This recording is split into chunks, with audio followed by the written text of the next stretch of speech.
Borderline personality disorder.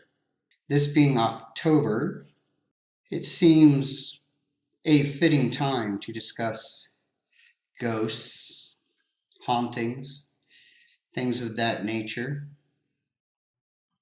I, myself, have a ghost problem. I have for years now. This isn't the type of ghost that you would think of. It's not your Hollywood mainstream conjuring type ghost or anything. And a spirit that's wants to move on. No, it's one of my victims, in fact.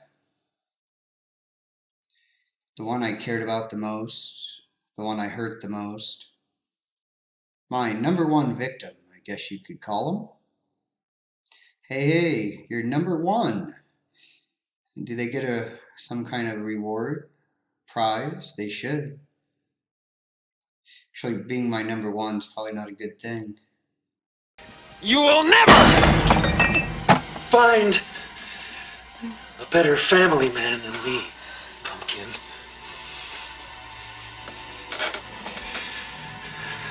Not in this lifetime. I even had sex with you, for God's sake! Problem with my ghost is it's a ghost of a person that's still alive. Yep, that makes the whole thing very confusing. First time I saw my ghost was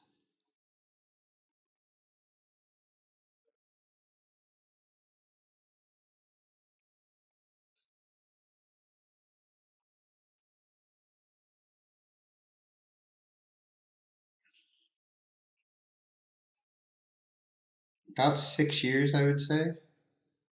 6 years I've been haunted. Sounds about right. We'll call it 6. My ghost started out as just being a blur. Could almost make out the shape, but not quite. Then, over time, it grew more and more form.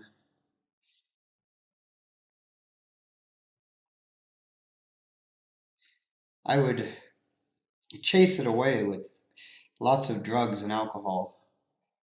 I found, for some reason, with enough drugs and enough alcohol, it would shut the hell up. Oh yes, this ghost likes to talk as well.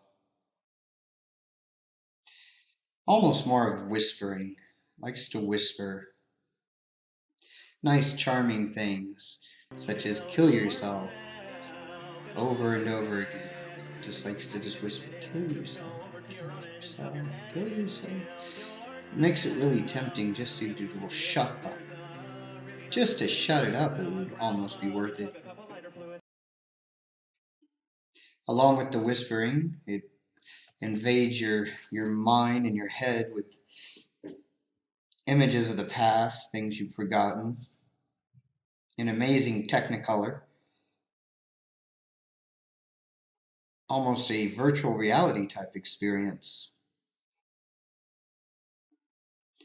where you can replay these things that you've forgotten over and over again while it whispers, kill yourself, kill yourself, kill yourself, relentlessly, in such a sweet, soothing voice, though.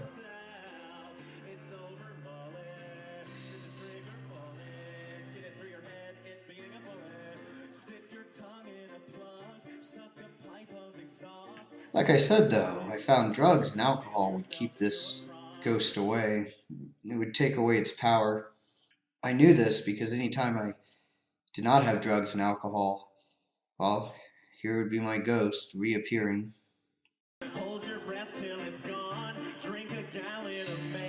I was under the belief that I was insane. Well, I am insane.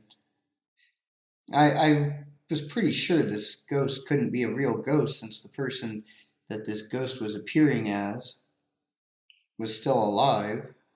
I double, triple, quadruple checked that. I was fairly sure that this ghost was something that was more in my mind than actually real, yet knowing that didn't help anything. I would still see it everywhere. it would still constantly keep whispering nonstop, kill yourself, while flooding my mind with all of these horrible, wretched, terrible things that I had done in my past. The really horrible things, the ones that I had been able to block out, forget that I had done. Well, this ghost definitely didn't want me to forget any of that. And when it would flood my mind with these memories, it was so intense. That, along with the whispering of kill yourself, was very, seemed like a good idea. I figured I was just going insane, which, I mean, I was. I am, I still am. When I got into treatment and told them about it, I figured they'd put me on some, well, they did put me on antipsychotics. Well, along with the antipsychotics, all of the doctors and all of the counselors concluded that my ghost was merely a manifestation of unresolved guilt. And the memories that were surfacing, the ones that I had seemed to have blocked out, most likely was, I was doing a lot of drugs and a lot of alcohol and all kinds of. I was never really in a good state of mind for many years. And a lot of these horrible, terrible things I did that I don't remember. Most likely I did in some kind of drug-induced blackout. And for some reason, those memories were resurfacing.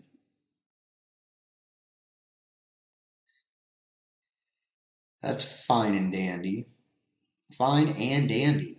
Yep, that's right. Not just fine, but also dandy. Nothing should ever be fine and dandy.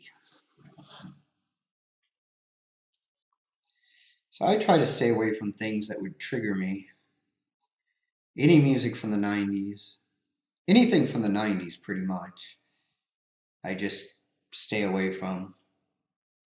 That way I can't be triggered. And I try not to feel guilty because I've been told that guilt is a pointless emotion.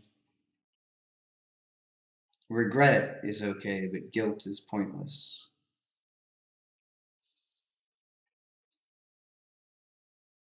That's been working pretty good while I was in treatment. Since I've gotten out of treatment, I haven't had a problem with this ghost.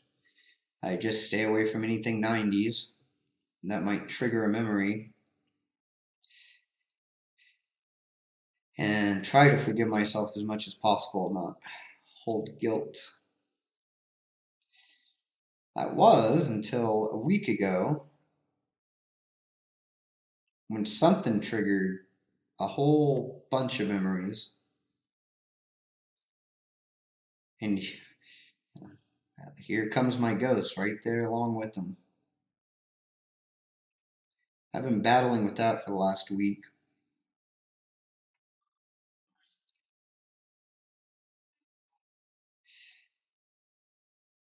So that's fun. I think I may have my ghost at bay at the moment. I've gotten the whispering to kill myself to at least stop, and the memories have stopped flooding into my brain. Now I just feel tired and weak from the whole thing. Well, that's my Halloween ghost story, I guess, right there. I want to know how many of you have ghosts, any kind of ghosts. Let me know in the comment section below. Be sure to like, subscribe, all that YouTube BS that you already know about. Until next time, keep on keeping on.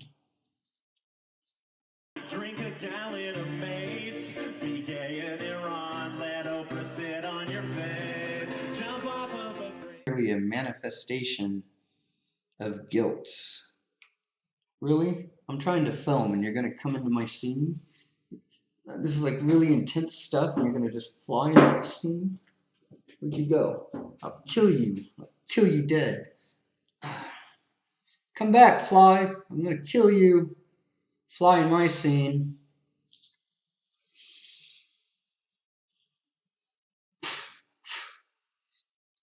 All of the doctors and all of the counselors concluded that my ghost was merely a manifestation of unresolved guilt. Guilt that I had not processed or dealt with. Jump off of a bridge, skinny dip in a flood, skydive attached to a fridge, drink a Haitian guy's blood.